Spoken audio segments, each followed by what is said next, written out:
On a quiet park bench a young actor hides. Disgraced, abandoned, he sits alone, shattered, sinking deeper into his suffering. Then, a little girl with kind eyes and a mother who understands pain step into his world. Through quiet conversations, through shared silence, he begins to heal, not through fame, not through fortune, but through something deeper, the undeniable power of human connection, and in that moment, everything changes. Before we dive into this story, tell us, how many times have you felt like losing faith in yourself? We'd love to hear your thoughts. He didn't plan to run, but after the press conference, after the polite interrogations and the betrayal of a co-star he once called a friend, Aiden Cross could no longer stand still. 26, that was all. 26, and already watching the flames lick at what had once felt like a dream. Not from guilt, but from shock. The cameras flashed. The silence of people who should have spoken was louder. He drove. No map, no destination, just away. Willow Creek, small, gray, forgettable, just what he needed. He rented a one-room cabin, drank burnt instant coffee, wore the same hoodie. The only constant? A bench in the town park. No cameras, no whispers, just quiet. And every day he sat. Unmoving, not hiding, unraveling. Days passed without form. He woke up not because he wanted to, but because sleep could only numb for so long. He made instant coffee, put on the same hoodie, same jeans, walked the same trail to the town's park where a few locals strolled dogs or read under the blaze of orange trees. They didn't recognize him, or if they did, they didn't care. He wore a cap low and sunglasses wide enough to feel invisible, maybe too invisible. He sat on a bench that creaked beneath him, leaves whispering at his feet, and stared at the ground like it owed him answers. His thoughts played on loop, what he should have said, what he should have done, how he should have seen it coming. The betrayal, the silence, the hollow apologies from his PR team who told him to lay low until it blows over. But he wasn't hiding, not really. He was unraveling.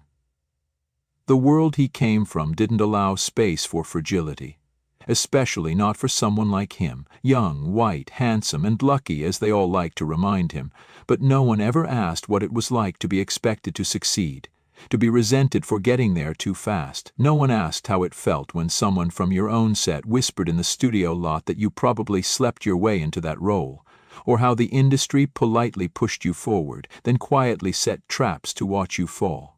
No one asked what it did to a boy from a working-class town who just wanted to act, not to be famous, not to be flawless, but to create something real.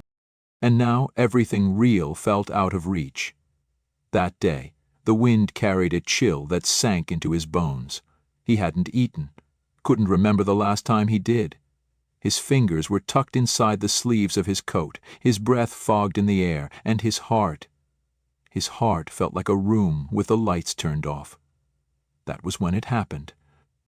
Tiny footsteps, the crinkle of paper, and a voice. Soft, clear, unafraid. "Excuse me," it said. "You look hungry." He blinked. Standing before him was a little black girl, maybe 7, with 2 neat braids and boots too big for her feet. In her mittened hands she held out a sandwich wrapped in brown paper. "You can have mine," she added without hesitation. Aiden stared, unable to form words. No cameras, no audience. Just this girl, offering him something he hadn't felt in weeks. Humanity. He opened his mouth, but all that came was the rush of something deep, something raw, something almost broken, and he realized. He hadn't cried since the night everything fell apart. Not until now. He didn't speak right away, just held the sandwich in both hands like it might vanish if he moved too fast. The paper was warm, soft from wherever it had been made, real in a way nothing else had felt in days. And so was the girl, staring up at him with eyes that didn't ask for anything in return. She wasn't afraid. She wasn't curious in the way fans usually were, trying to see past the sunglasses, guessing a name. She just saw a person who looked cold, alone, unfed, and she gave what she had. Aiden cleared his throat, the words rough and low. "Thank you," he said, unsure if his voice even reached her, but she nodded like she heard it anyway. Then, without a trace of hesitation, she plopped down beside him on the weathered bench and unwrapped a small juice box from her coat pocket. "Mom says we're not supposed to bother strangers," she said casually, sipping, "but you didn't look like someone who'd bother anyone back." Her honesty startled him. He turned slightly, not enough to let her see too much of his face, but enough to really look at her. The coat she wore was clean but frayed at the sleeves. Her mittens didn't match. There was a name stitched on her backpack strap in purple thread. Layla. He read it, tucked the name quietly into his chest like it meant something. "Layla," he repeated softly, and she turned to him, grinning. "Yup, that's me," Aiden nodded, chewing the name like it held the answer to something he hadn't figured out yet. He looked across the park. The trees danced gently in the breeze, golden leaves spiraling down like confetti made of time, and a woman stood under the nearest tree, watching. She was maybe mid-30s, wrapped in a long coat, hands tucked into her pockets, face calm but alert. Her gaze was focused not on Aiden, but on Layla, protective, present, real. "She's my mom," Layla offered, waving toward the woman. "That's Monica. She works a lot, so sometimes we get snacks together in the park. It's like our mommy and me time." She said it proudly, like it was better than Disneyland. Aiden followed her gaze.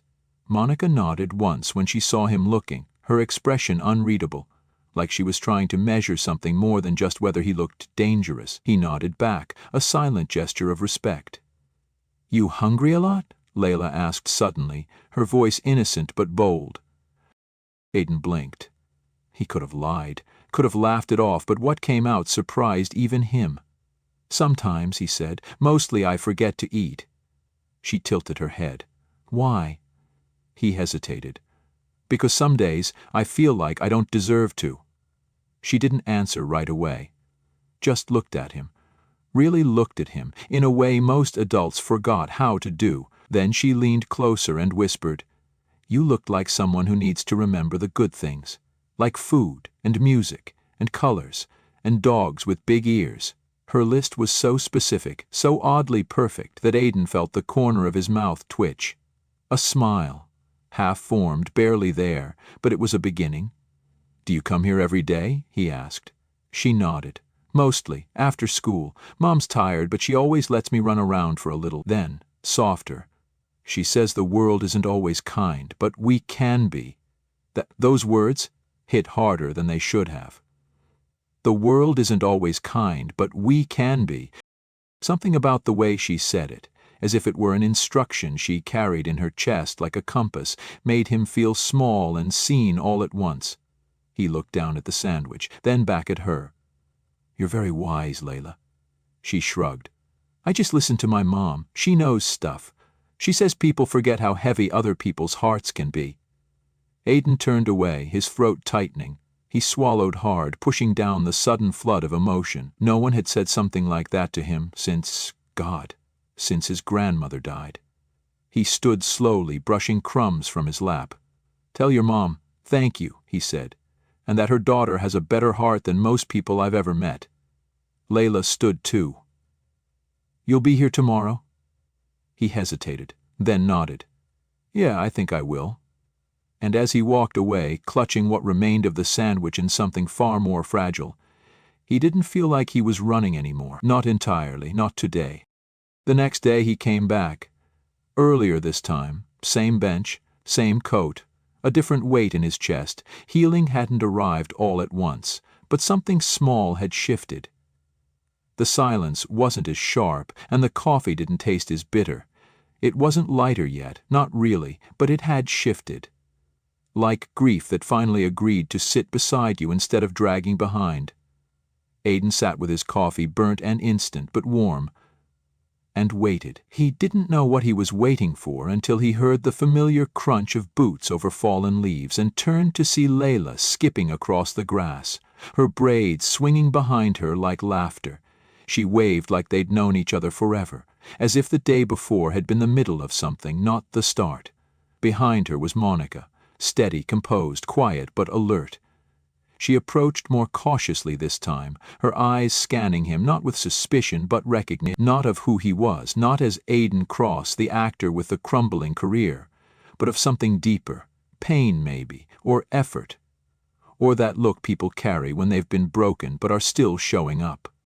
"Mind if we join you?" she asked. Her voice was calm, melodic, but carried an authority that expected respect. He nodded quickly. "Please." Layla plopped beside him without invitation, opening a paper bag.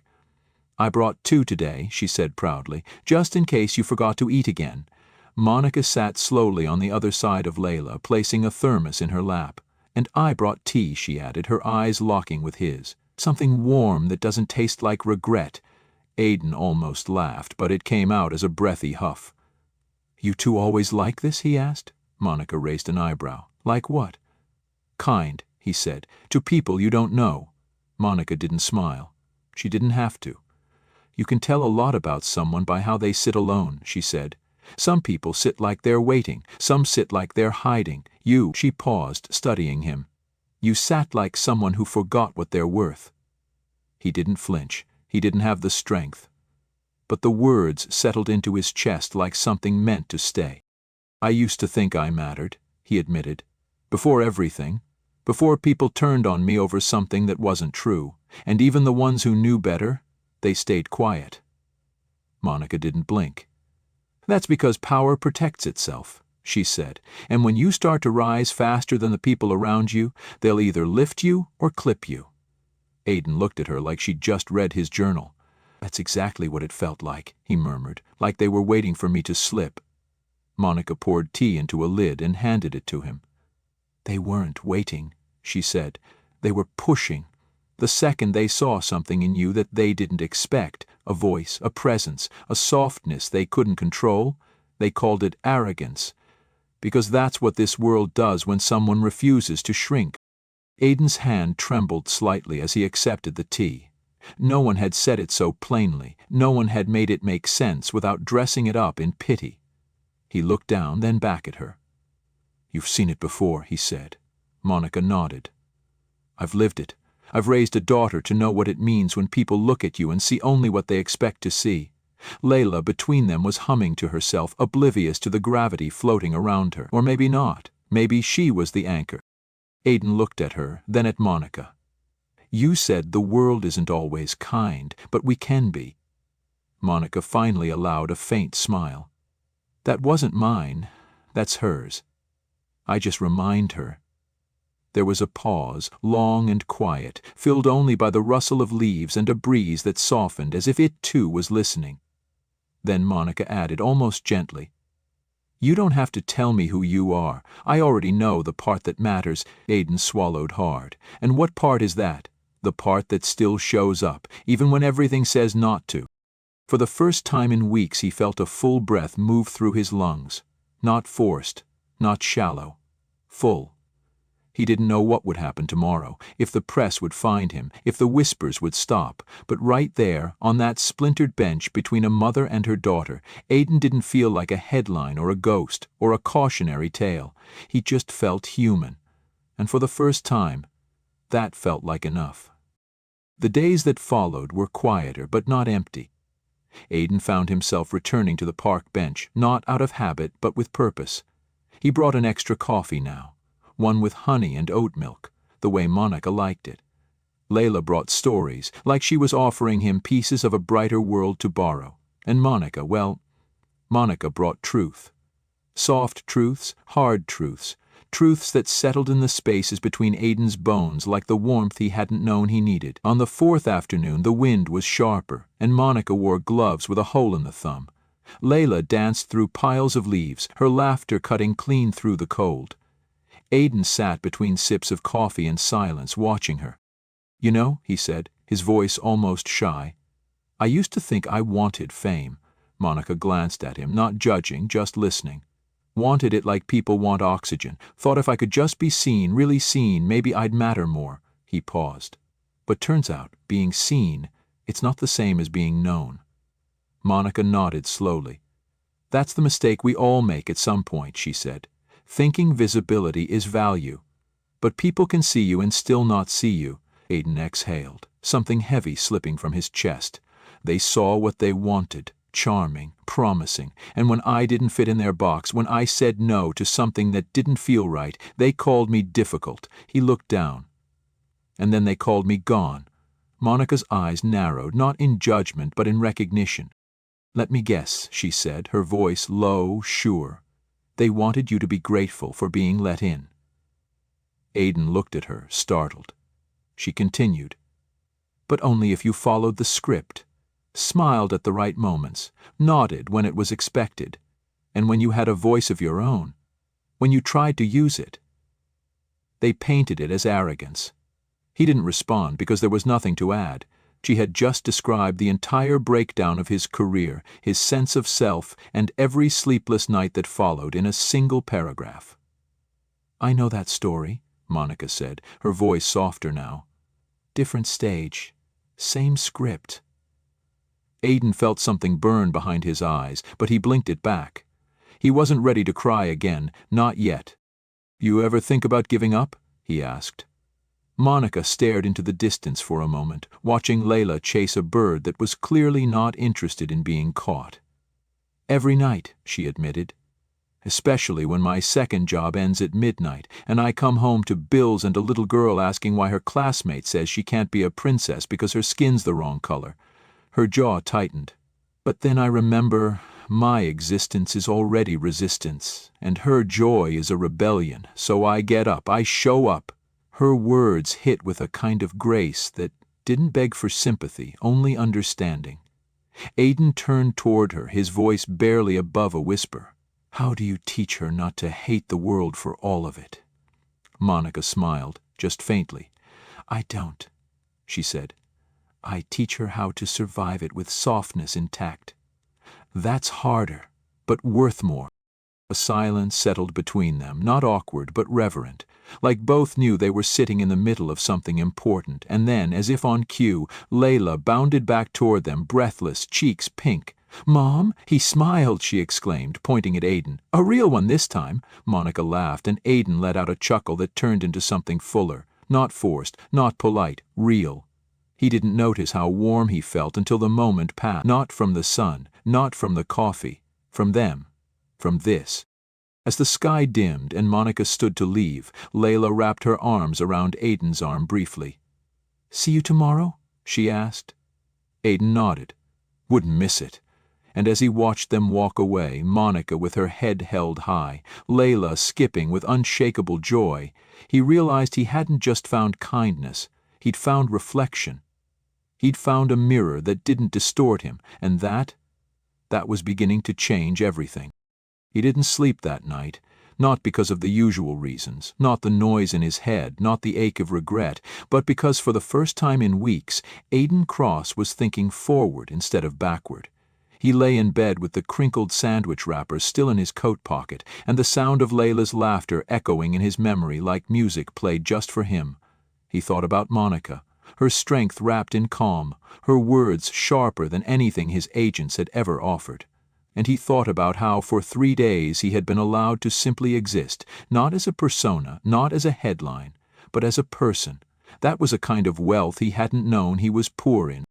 The next morning he drove into town, not to hide this time, but to find something he could give. Not a grand gesture, not a check, though God knew he could have written one. He wanted something that meant more, something that said, you saw me, and now I see you too. He bought a small wicker basket, filled it with Layla's favorite jelly sandwiches, he'd asked the baker discreetly, and tucked in a set of colored pencils and a sketch pad he hoped she'd love. For Monica he chose tea leaves from the local shop, the expensive kind, wrapped in hand-stitched cloth, and a note, just a few lines. Words he rewrote 5 times until they felt honest. Then, at the bottom, his name. His real name. That evening, just as the sun dipped behind the trees and painted the world in honey and fire, he'd asked the local baker casually if he knew where a little girl named Layla and her mother Monica lived. Willow Creek wasn't big. It didn't take long to find their street. He walked up to their door. Not the park bench, their home. He wore no glasses, no hat, just himself. He knocked once, then twice. The door opened slowly, and there she was. Monica, in a faded sweater, her brows lifting slightly in recognition, not of fame but of familiarity. She didn't gasp, didn't ask questions, she just stepped aside. "You're early," she said. Aiden smiled. "I didn't want to wait another day." Layla peeked from behind her mother, her eyes lighting up like morning. "You found us," she said, rushing to him. "I told Mom you weren't just a park person." He knelt to her level and handed her the basket. "For you," he said, "because some people give you food and end up feeding your soul." Layla grinned. "Mom says soul food isn't just about cooking." Monica chuckled softly from behind her. "She's not wrong." They invited him in. The place was small, warm, lived in. The couch had a tear on the side, and the floor creaked in honest ways. Monica poured tea while Layla showed him a dozen drawings from school. Then, between sips and stories, Aiden spoke not about movies or premieres or cameras, but about disappointment, about betrayal, about what it feels like to be applauded on Monday and erased by Friday. He didn't name names. He didn't need to. Monica listened like someone who'd heard this song before in a different key. "And Layla?" She leaned against him quietly, as if reminding him that even the loudest pain could be held in silence. Before leaving, he handed Monica a second envelope. "It's not charity," he said preemptively. "It's a thank you for letting me borrow your peace." She opened it after he left. Inside, a letter of gratitude, and a certificate, full tuition for any school Layla chose, anywhere in the country. But that wasn't all. Beneath the certificate lay a folded letter Monica hadn't expected. A quiet proposal from Aiden, inviting her to join a new advisory board for a community foundation he was funding. One focused on education, equity, and giving voice to families like hers. In a separate envelope, a financial gift, not charity, but a bridge, enough to leave her second job, enough to buy back time with her daughter. Monica stood still for a long moment, one hand on the letter, the other on the thermos she hadn't finished. It wasn't the money that moved her. It was what it symbolized. That someone had seen her labor, her grace, her quiet power, and responded not with pity, but respect. For the first time in years, she didn't feel like she was just surviving. She felt recognized. That night, he didn't cry. He didn't spiral. He just sat in the quiet of his cabin, the stars pressing gently against the window pane, and he breathed. Full and real. Like someone who remembered who they were before the world tried to tell them otherwise. Weeks later, the tabloids would ask where he'd gone. The fans would speculate, the rumors would swirl, but Aiden wouldn't explain, not entirely. All he'd say in one quiet interview months later was this: "Sometimes the person who saves you isn't a doctor or a therapist or a friend. Sometimes it's a little girl with a sandwich and a mother who tells the truth like it's oxygen." I'll never forget them, and I hope I never become someone they wouldn't recognize again. And in a small home in Willow Creek, Monica taped that quote above her kitchen sink. Layla drew a picture of it with a smiling man, a bench, and a sandwich. And every now and then, when the world felt heavy, they'd sit together and remember the boy who didn't know how to be seen. Until someone saw him first. Join us to share meaningful stories by hitting the like and subscribe buttons. Don't forget to turn on the notification bell to start your day with profound lessons and heartfelt empathy.